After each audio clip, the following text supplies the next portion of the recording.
कोषाध्यक्ष लिमा अधिकारीजी आइसक्नु भएको छ। यहाँलाई पनि प्रमुख वक्ताको रूपमा आसन ग्रहण गरिदिनु हुन म हार्दिक अनुरोध गर्न चाहन्छु। त्यसै गरी केन्द्रीय सचिवालय सदस्य पूर्व सांसद गणेश पराजुली सर आइसक्नु भएको छ। यहाँलाई पनि म आसन ग्रहणको लागि हार्दिक अनुरोध गर्न चाहन्छु। यसै गरी बागमती प्रदेश ऱ्याट विभाग प्रमुख मीन प्रसाद गैरेजी आइसक्नु भएको छ। यहाँलाई पनि म आसन ग्रहणको लागि अनुरोध गर्न चाहन्छु। ऱ्याट कमिटीबाट हाम्रो देशैभरिबाट यहाँ ऱ्याटको गठन भएको भएर उहाँहरू एकदम जिम्मेवार भएर सम्पूर्ण महानुभावहरू आउनुभएको छ। म यहाँलाई आसन ग्रहणतर्फ लाग्दछु।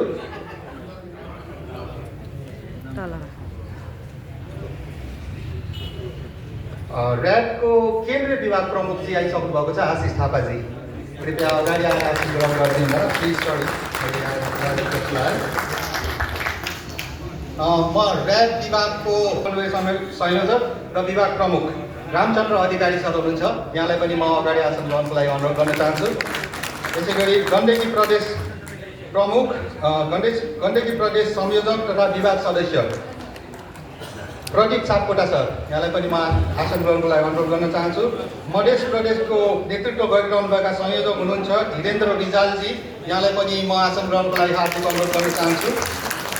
त्यसै गरी कर्णाली प्रदेशको नेतृत्वमा हुनुहुन्छ संयोजक कृष्ण बहादुर थापा, उहाँ विभाग सदस्य पनि हुनुहुन्छ। यहाँलाई पनि आसन ग्रहणको लागि अनुरोध गर्न चाहन्छु।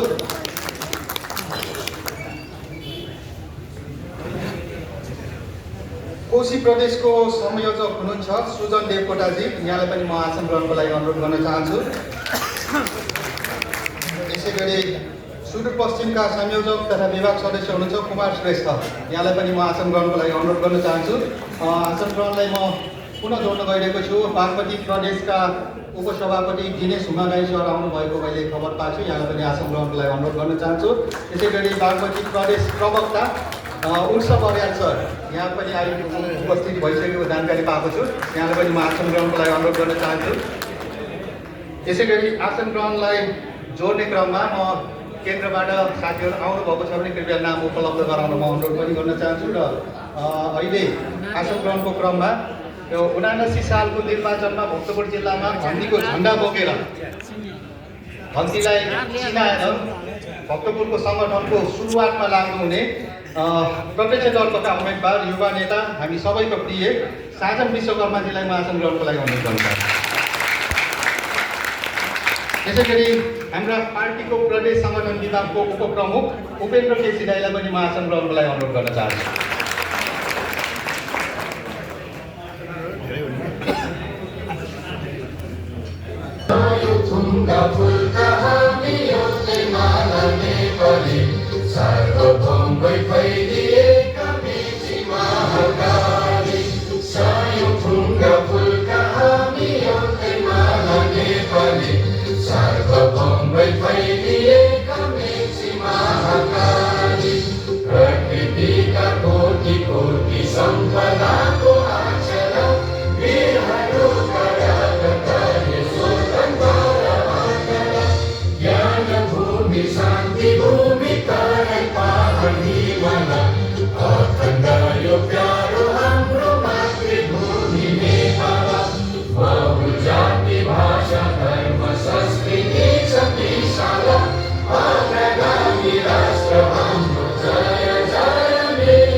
हामी 1 मिनट मौन धारण गर्न गइरहेका छौँ। कृपया मौन धारणमा सरिक भइदिनु होला।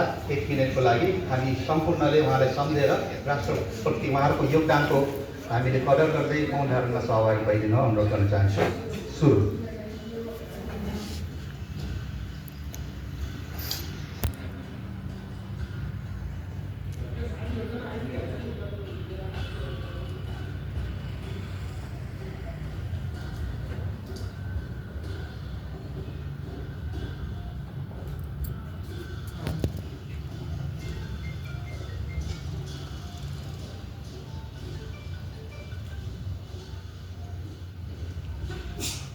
एउटा साहस र आँट लिएर पार्टी स्थापना गर्नुभयो र त्यसलाई सार्थकता दिनुपर्छ भनेर हामी पनि यस पार्टीमा समाहित भएर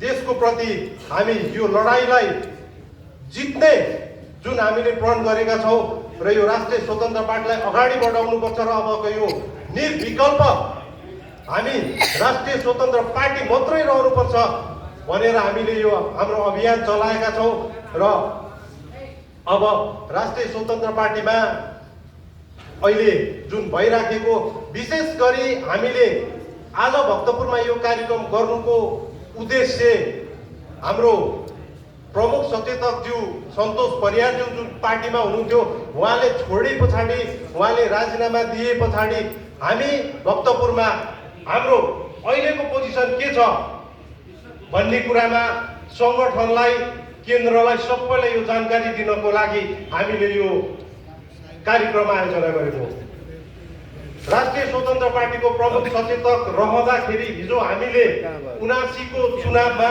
उहाँलाई काँधमा बोकेर हिँड्दाखेरि उहाँ बौद्धिक व्यक्तित्व राष्ट्रिय स्वतन्त्र पार्टीमा चाहिँ दाइ अब चाहिँ लाग्नुपर्छ है भनेर उहाँले नै मलाई प्रमोट गरेर चाहिँ मलाई राजनीतिमा उभाउनु भएको तर अहिले विडम्बना रह्यो राष्ट्रिय स्वतन्त्र पार्टीले उहाँलाई सबै थोक दिँदै पनि उहाँले अहिले जुन राष्ट्रिय स्वतन्त्र पार्टीलाई छोडेर जुन अर्को पार्टीमा जानु भएको छ त्यो भएको भएर यो हामी जिल्लामा उहाँसँग एकजना पनि छैन भन्ने कुरा मैले प्रेस वक्तव्य पनि निकालेर यो नेसनल र इन्टरनेसनलमा पनि पुगिसकेको न्युज छ यसमा कसैलाई दुई मत रहेन अबको यो सङ्गठन अबको यो रासोपा हामी अझै मजबुत बनाउँदै अगाडि बढ्दैछौँ जबसम्म हाम्रो यो सङ्गठनलाई हामीले घोषणा त गरिसकेका हौँ हामीले अस्ति डिपी अर्याल सरको प्रमुख आतिथ्यमा कार्यक्रम गर्दाखेरि पनि अब हामीले चुनावी माहौल भक्तपुरबाट सुरु गरिसकेका छौँ भनेर हामीले त्यतिखेर पनि सन्देश दिइसकेका हौँ सन्तोष परियारज्यूको विषयमा मैले अलिकति भन्दाखेरि मैले हामीसँग कुनै सल्लाह बिना उहाँले पार्टी छोड्नु भएको यो निश्चित हुनुहोस् कसैसँग पनि एक वचन सल्लाह छैन उहाँले पार्टीमा फरक मत राख्नु भएको होला यो पाइन्छ पनि लोकतन्त्रमा फरक विचार त राख्न पाइन्छ त्यो भएको भएर उहाँको केन्द्रमा त्यत्रो उहाँलाई हाई हुँदै पनि अहिले पार्टी छोडेर जानु भएको छ साथीहरूलाई जिल्लामा रहने साथीहरूलाई विचलित हुनु परेन अब अझै हामी एक ढिक्का भएर राष्ट्रिय स्वतन्त्र पार्टीलाई हामीले अगाडि बढाउनु पर्छ भन्ने मैले प्रतिज्ञा नै गरिसकेको छु र उहाँले पार्टी छोडिसके पछाडि पनि हामीले जिल्लामा 3-4 वटा बैठक गरेर यो कारण चाहिँ हुन सक्छ है भन्ने कुरो हामीले जुन अनुमान चाहिँ लगाएका छौँ तपाईहरूले जे अनुमान लगाउनु भएको छ मैले जे अनुमान लगाएँ उहाँले पार्टी छोड्नुको यो सबै 100% चाहिँ हो तपाईँले लगाउनु भएको र हामीले लगाएको अनुमान मिल्छ यसमा मैले यही हो भन्नु परेन त्यो भएको भएर अब केन्द्रले पनि अलिकति के विचार गर्नुपर्छ भने केन्द्रीय नेतागणहरू यही हुनुहुन्छ एक गरेर पार्टी छोड्दै जाने र त्यसको चाहिँ के हो त त्यसको रुट के हो त्यो किन भइराखेको छ भन्ने कुरो जानकारी चाहिँ केन्द्रले खोज्नुपर्छ र कहीँ कमी कमजोरी छ भने त्यसलाई मिलाउनुपर्छ भन्ने मैले जिल्लाबाट मैले यो म्यासेज पठाइसकेको छु त्यो भएको भएर लोकतन्त्रमा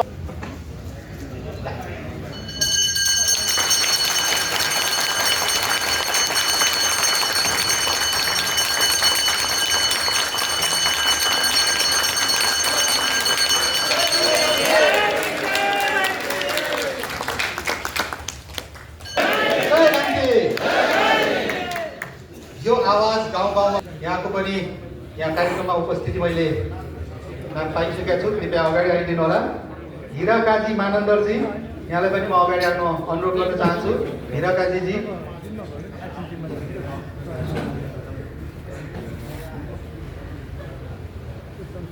भक्तपुर नगरपालिकाको प्रतिनिधित्व गर्दै यो समितिमा रहनुभएका साथीहरू कुमार दुवाल वडा नम्बर 1 नारायण शिल्पकार वडा नम्बर 3 मोहन सुवाल वडा नम्बर 2 अनुप सुल्याद वडा 9 जयराम प्रधान 9 नम्बर